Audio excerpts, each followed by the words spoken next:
சூடான கார கொழுக்கட்டை எப்படி செய்யலான்னு பார்க்கலாம். வாங்க வீடியோக்குள்ளே போகலாம். நம்ம இன்றைக்கி கார கொழுக்கட்டை செய்ய போகிறோம். கார கொழுக்கட்டைக்கு மாவு உப்பு போட்டு இப்படி மாதிரி சப்பாத்தி மாவை நல்லா பிசைஞ்சு வச்சுருக்கேன்.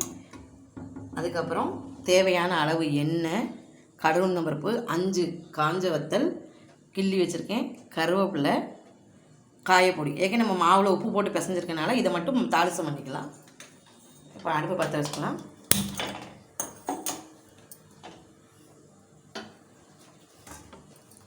இதில் கொஞ்சம் நம்ம எண்ணெய் ஊற்றிக்கிடுவோம்.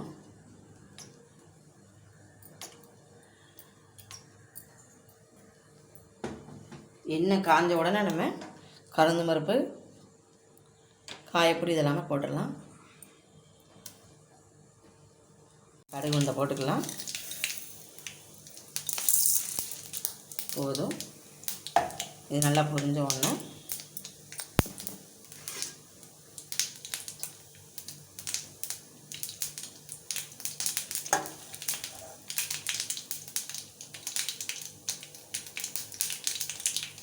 கடுகு நல்லா பொரிஞ்சு வருது. இதை நம்ம காஞ்ச வத்தல், கருவேப்பிலை எல்லாமே போட்டு தாளிச்சிக்கலாம்.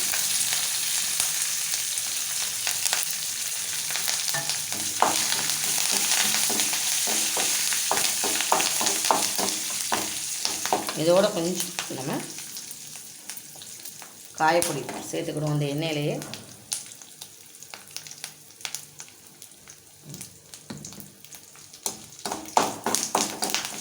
தாளிசம் பண்ணதை அந்த மாவில் போட்டு ஏற்கனவே மாவு பிசைஞ்சு வச்சுருக்கிறதுல அதில் கொட்டி நம்ம பிசைஞ்சு வச்சிட வேண்டியது. தாளிசத்தில் மாவில் கொட்டிடலாம்.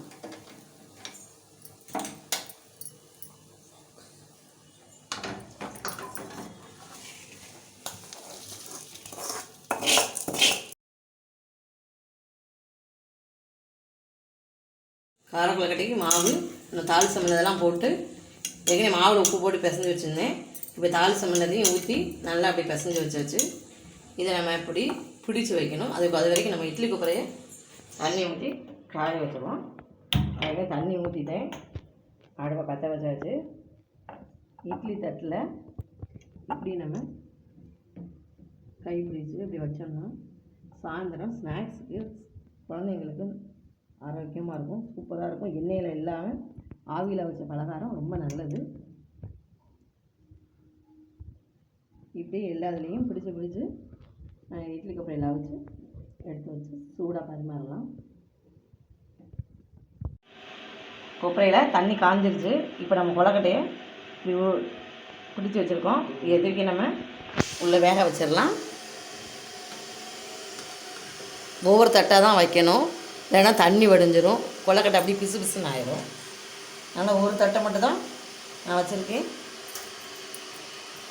கொப்பரையை மூடி வச்சிடலாம். ஒரு 15 நிமிஷம் அவள் எடுத்துகிட்டு நம்ம பார்க்கணும், வெந்துருச்சான்னு பார்க்கணும். வேகலாம் திருப்பி கொஞ்சம் வேக வச்சுக்கலாம். கொழுக்கட்டை இப்போ வெந்திருக்கும். 15 நிமிஷம் ஆச்சு. நம்ம எடுத்துடுவோம்.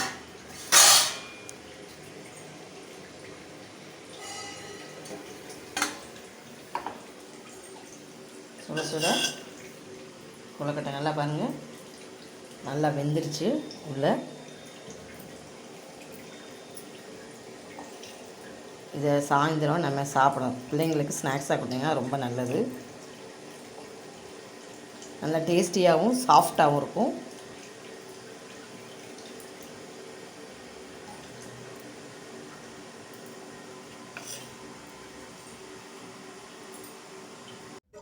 சூடான கார கொழுக்கட்டை ரெடி ஆயிடுச்சு. கண்டிப்பாக இந்த ரெசிபியை வீட்டில் செஞ்சு பாருங்கள். ஓகே, டாடா, பாய் பாய். அடுத்த வீடியோவில் பார்க்கலாம்.